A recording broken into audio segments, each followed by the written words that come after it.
Bismillahirrahmanirrahim. Assalamualaikum warahmatullahi wabarakatuh.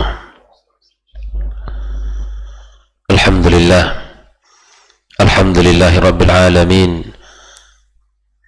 Wassalatu wassalamu ala ashrafil mursalin wa ala alihi tayyibin wa ashabihi al-ghuril mayamin wa man tabi'ahum bi ihsan ila yaumiddin.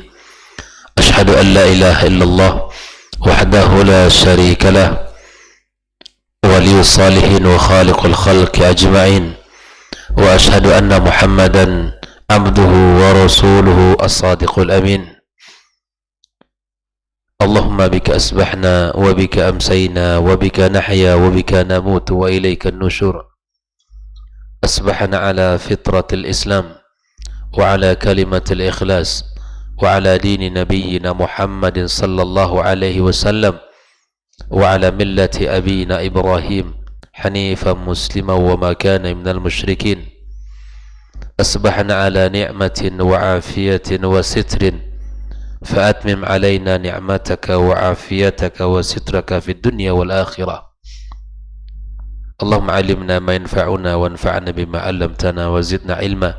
Amma ba'd. Kaum muslimin dan muslimat, jamaah salat subuh Masjid At-Taqwa Indo As-Sakinah Al-Mawaddah Pekanbaru rahimakumullah. Alhamdulillah, kita bersyukur pada Allah Subhanahu wa taala yang telah memberikan kepada kita kesempatan di pagi ini, membangunkan kita dari tidur kita dan memudahkan kita untuk bisa melangkahkan kaki kita ke rumahnya untuk melaksanakan ibadah yang mulia, ibadah yang agung, salat subuh berjamaah. Kemudian kita lanjutkan sejenak duduk dalam majlis yang mulia ini pula, majlis zikir, majlis ilmu, yang mana banyak kebaikan-kebaikan yang Allah taburkan di situ. Banyak keutamaan-keutamaan yang Allah janjikan bagi siapapun yang duduk dalam majlis tersebut. Mudah-mudahan kita diberikan Allah Subhanahu wa taala taufik dan semangat untuk bisa selalu dalam majlis seperti ini. Kemudian kita ucapkan salawat dan salam untuk Nabi kita sallallahu alaihi wasallam. Mudah-mudahan kita mendapatkan syafaatnya pada hari kiamat kelak. Pagi ini kita akan membahas satu kitab baru, masih dalam karya Syekh Saleh Al-Utsaimin. Setelah kita membahas dua kitab sebelumnya karya beliau, yaitu tentang sifat salat Nabi, yang mana beliau syarah dari kitab Sifat Salat Nabi karya Syekh Shalih Al-Utsaimin. Kemudian setelahnya kita membahas tentang Al-Baqiyatus Salihat, ya zikir-zikir yang dibaca setelah salat. Dan pagi ini kita akan membahas satu kitab beliau yang mana beliau tulis dengan nama Al-Khulasatul Hasna fi Azkaris Sabahi wal Masa. Ada ikatan yang sangat kuat antara tiga buku ini, di mana kita berusaha dalam salat kita mengikuti salatnya Rasulullah berdasarkan dalil-dalil yang telah disampaikan oleh Nabi sallallahu alaihi wasallam dan diriwayatkan oleh para sahabat darinya. Kemudian kita mencoba untuk memperbaiki apa saja zikir-zikir yang masyru' yang dibaca setelah salat, apa saja yang dianjurkan dibaca selesai kita melaksanakan ibadah salat. Itu sudah selesai untuk kita baca dan alhamdulillah, mudah-mudahan ini menjadi ilmu bagi kita bersama. Lalu kita lanjut buku pagi ini tentang zikir-zikir pagi dan sore yang beliau sebut dengan Al-Khulasatul Hasna fi Azkaris Sabahi wal Masa. Kenapa kita harus membaca kitab ini? Kenapa kita harus membaca zikir-zikir pagi dan sore kita. Karena sesungguhnya zikir itu adalah ibadah yang sangat agung di sisi Allah Subhanahu wa taala. Mari kita perhatikan beberapa firman Allah Subhanahu wa taala yang mana zikir itu adalah ibadah yang sangat mulia, yang sangat tinggi kedudukannya di sisi Allah Subhanahu wa taala. Allah mengatakan, "Fadhkuruni adzkurkum." Maka ingatlah kalian kepadaku, niscaya aku juga ingat kepada kalian, kata Allah. Orang-orang yang senantiasa mengingat Allah, maka balasannya Allah pun ingat kepadanya. Allah ingat kepadanya. Betapa bahagianya orang yang mana mampu mengingat Allah dalam dirinya, menghadirkan Allah dalam kehidupannya, dalam penglihatannya, dalam pandangannya, dalam pendengaran, dalam ucapan, segala perilakunya. Maka bahagialah orang ini. Tidak hanya sekadar dia ingat kepada Allah, tapi kemudian Allah sendiri, Sang Khalik, mengingat kita sebagai makhluknya. Nah, Allah Subhanahu wa taala juga menyebutkan di dalam surat yang lain, innamal mu'minuna alladzina idza dzukirallah wajilat qulubuhum wa idza tuliyat 'alaihim ayatuhu zadathum imana. Sesungguhnya orang-orang yang beriman itu, ya, siapa? Orang-orang yang apabila disebutkan nama-nama Allah, bergetar hati mereka. Jika disebutkan Allah Azza wa Jalla, maka bergetar hati mereka. Dan apabila dibacakan padanya ayat-ayat Al-Quran, maka bertambahlah keimanan mereka. Orang beriman maka dekat dengan Allah Subhanahu wa taala. Orang beriman dekat dengan kalamullah Azza wa Jalla. Karena itulah yang menjadi, ya, sumber kebaikan baginya, di mana dia ingat kepada Allah, hatinya senantiasa bergetar, dan apabila dibacakan kalamnya, maka hatinya bertambah keimanan pada dirinya. Bahkan subhanallah, di saat berkecamuk dalam peperangan pun, Allah Subhanahu wa taala tetap memerintahkan kita untuk mengingatnya. Tidak hanya pada saat kita nyaman, di saat kita tenang, di saat kita sehat tanpa ada rintangan, tapi di saat kaum muslimin berada dalam jihad fisabilillah pun, maka mereka sedang berhadapan dengan musuh-musuhnya, maka Allah pun memerintahkan untuk berzikir kepadanya dan menjadi orang-orang, ya, bahkan itu menjadi sebab keberhasilan kita. Allah katakan, ya ayyuhalladzina amanu idza laqitum fi'atan fathbutu wadhkurullaha katsiran la'allakum tuflihun. Lihatlah ayat ini, bagaimana Allah Subhanahu wa taala memerintahkan kepada orang-orang beriman, menyapa orang beriman. Apabila kalian bertemu dengan pasukan-pasukan musuh, fathbutu, maka tegarlah kalian, kuatlah kalian untuk menghadapinya. Wadhkurullaha katsira, dan ingatlah kalian kepada Allah dengan sebanyak-banyaknya. La'allakum tuflihun, maka kalian akan beruntung. Kunci keberhasilan hidup, kunci ketenangan hidup, kunci kesuksesan hidup adalah dengan memperbanyak zikir kepada Allah Subhanahu wa taala. Di mana Allah mengaitkan zikir dengan al-falah. Ini sebuah kalimat yang bukan hadir begitu saja. Bahwa zikir itu adalah dekat dengan kemenangan. Orang yang ingat kepada Allah dekat dengan kesuksesan. Orang yang hidupnya susah, yang hidupnya penuh dengan masalah, maka obatnya adalah satu, dengan memperbanyak zikir kepada Allah Subhanahu wa taala. Karena itu adalah kekuatan baginya, dan itu ada solusi di dalam segala permasalahan yang ia hadapi di dunia ini. Bahkan kemenangan dari musuh-musuh pun kuncinya adalah dengan berbanyak zikir. Para sahabat ketika menghadapi musuh-musuh Allah, sisi jumlah mereka jauh berbeda banyak. Dari sisi persenjataan, dari sisi kekuatan, ya, kelengkapan, yang dipakai untuk berperang, jauh perbedaan mereka dengan musuh-musuh Allah Azza wa Jalla. Tapi apa yang membuat mereka berhasil? Apa yang membuat mereka ditolong Allah Azza wa Jalla? Apa yang membuat mereka menang dalam jihad fi sabilillah? Karena kekuatan mereka adalah mengingat Allah Subhanahu wa taala, dekat kepada Sang Khalik yang memiliki raja seluruh raja di dunia ini, yang memiliki seluruh apa yang ada di muka bumi ini, bahkan yang di langit dan di bumi ini. Ikhwani wa akhwati fi din, hafizakumullah wa ra'akum.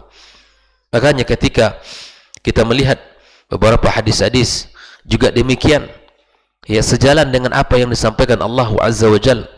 Banyak sekali keutamaan-keutamaan yang telah disampaikan oleh Rasulullah sallallahu alaihi wasallam, seperti mana hadis yang diriwayatkan Imam Muslim, la yaq'udu qaumun, tidaklah suatu kaum duduk, yazkurunallah azza wa jalla, mereka berzikir kepada Allah, mereka mengingat Allah, illa hafathumul malaikatu, kecuali mereka diliputi oleh para malaikat-malaikat Allah, wa ghasyathumur rahmah, mereka akan diselimuti oleh rahmat Allah azza wa jalla, wa nazalat alaihimus sakinah, dan ketenangan akan datang dan turun kepada mereka, wa dzakarhumullahu fi man 'inda, dan Allah sebut-sebut nama mereka di hadapan para makhluk yang ada di sisinya. Hadis dari Imam Muslim. Keutamaan yang sangat luar biasa. Di saat orang tersambung hubungannya dengan Allah, maka disitulah kebahagiaan yang sebenarnya ia rasakan. Di dalam hadis yang lain, maka Rasulullah SAW juga mengatakan, idza marartum bi riyadil jannati farta'u, jika kalian melewati taman-taman surga, maka singgahlah, duduklah, masuklah di dalamnya. Taman, kita disuruh Nabi SAW untuk duduk di dalamnya.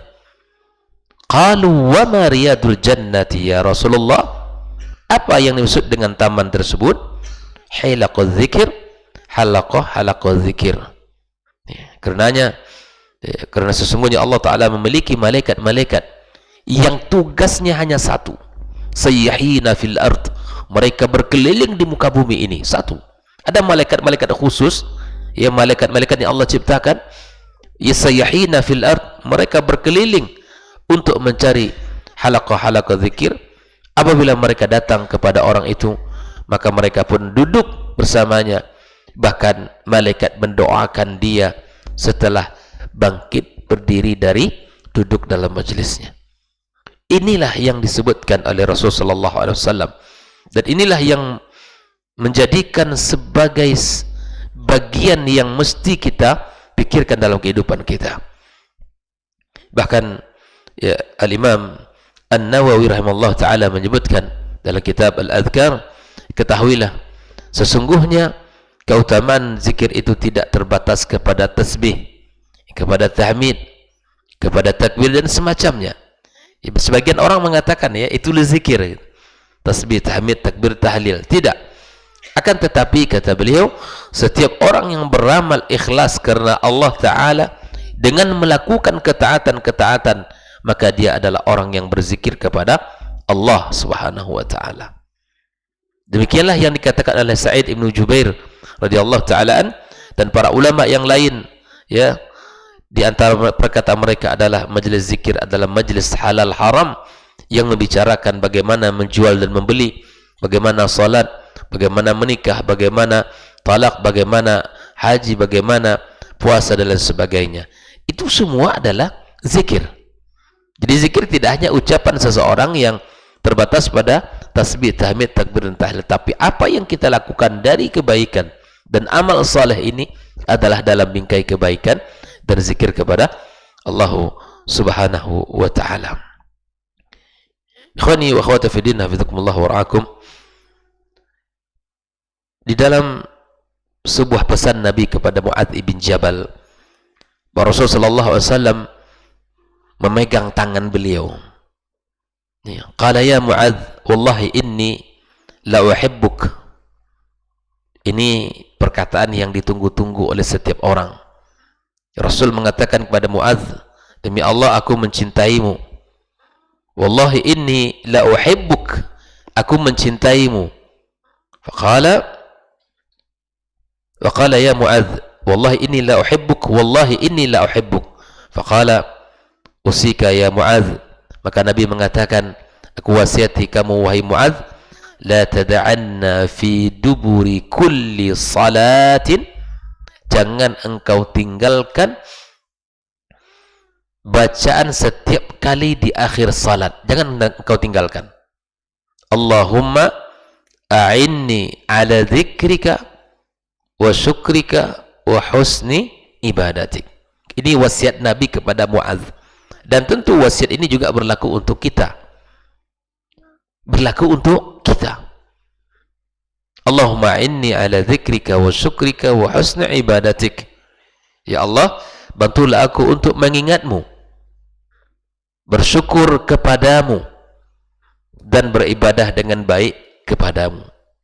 Ini adalah kunci-kunci kebaikan yang diajarkan Nabi SAW kepada kita, bahwa ketika kita bisa mengingat Allah, bersyukur kepadanya, serta kita bisa beribadah kepadanya dengan cara yang baik, maka ini adalah kebaikan-kebaikan yang luar biasa yang diajarkan Rasulullah sallallahu alaihi wasallam.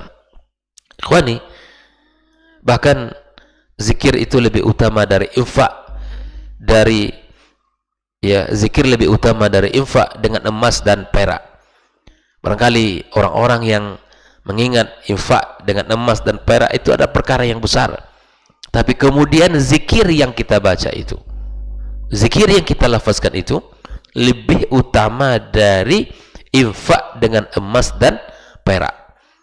Rasulullah sallallahu alaihi wasallam menyebutkan dari hadis Abi Darda radhiyallahu taala an qala Rasul sallallahu alaihi wasallam, ala unabbiukum bi khairi a'malikum wa azkaha 'inda malikikum wa arfa'iha fi darajatikum wa khairin lakum min infaqi adh-dhahabi wal fiddah wa khairin lakum min an talqaw aduwakum fatadribu a'naqahum wa yadribu a'naqakum. Qalu bala, qala dzikrullah ta'ala. Dari Abu Darda radhiyallahu ta'ala an, Nabi sallallahu alaihi wasallam bersabda, maukah ku beritahukan kepada kalian, kata Rasul, amal yang paling baik dan paling suci menurut Rabb kalian, dan yang paling tinggi derajatnya untuk kalian, dan yang lebih baik bagi kalian daripada menginfakkan emas dan perak, serta lebih baik bagi kalian daripada bertemu dengan musuh lalu kalian menebas leher mereka, dan pun mereka menebas dan membalasnya. Subhanallah. Maka Nabi mengatakan, sehingga apa yang dikatakan Nabi ini, para sahabat pun bertanya kepada Nabi. Qalu bala, qala dzikrullah ta'ala. Beliau menjawab, zikir dan mengingat Allah subhanahu wa ta'ala. Ikhwani wa akhwati fi din, hafizakumullah wa ra'akum. Dari hadis yang mulia ini dapat kita ambil sebuah kesimpulan, faedah bahwa zikir menunjukkan keutamaan dan menyamai jihad di jalan Allah subhanahu wa ta'ala, dan zikir merupakan seluruh amal yang mengingatkan kepada Allah subhanahu wa ta'ala adalah amal-amal yang sangat bernilai tinggi di sisi Allah tabaraka wa ta'ala, dan zikir dibalas dengan pahala yang besar, dibalas dengan keutamaan-keutamaan yang besar. Inilah yang menjadi betapa pentingnya kita, kenapa harus mempelajari zikir-zikir yang masyru' yang disampaikan Rasulullah sallallahu alaihi wasallam, sehingga kita disebut oleh Allah az-zakirin Allah katsira wadz-zakirat, laki-laki dan perempuan yang banyak berzikir. A'adallahu lahum maghfiratan wa ajran 'azima, Allah sediakan baginya ampunan dan pahala-pahala yang besar. Ikhwani wa akhwati fi din, hafizakumullah. Dan tentunya masih banyak yang menjadi keutamaan-keutamaan zikir dalam Islam, yang keutamaan-keutamaan apabila kita jaga dan kita lakukan, kita akan mendapatkan banyak kebaikan dan pahala dari Allah Subhanahu wa taala. Maka tidak ada yang paling berbahagia bagi seorang ketika dia tersambung hubungannya dengan Allah, tersambung lisannya untuk mengingat Allah Azza wa Jal, dan kemudian dia senantiasa berusaha untuk menjadi orang-orang yang dekat dengan Allah melalui memuja dan memuji, meninggikan asma dan sifatnya, meninggikan lafaz-lafaz yang telah dibacakan oleh Rasulullah SAW dalam kehidupan dan diajarkannya kepada kita.